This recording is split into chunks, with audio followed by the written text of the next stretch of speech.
మనిద్దరి మధ్యలో ఏ జన్మలో ఏ తీరని రుణం ఉందో, మరెందుకు ఇంతలో ఈ బంధనం ఇన్నింతలు పెరిగిందో, అమాయకమైన నీ చిన్నారి నవ్వును ఏ తల్లి కందో, ఇటే నీ దారి ఉందని నిన్ను ఏ సుడి గాలి పంపిందో.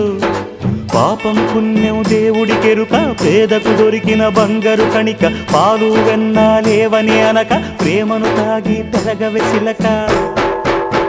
వలేసే పాడు లోకం కంటపడక ఉండు నాయనక, ఇలా నా గుండెలోనే గువ్వల కొలు ఉండిపోయింక. ఇటే పోస్తే ఎమున్నైనా నిలేస్తానే, మరింక ఏ కీడు నీ వంక రాలేదు.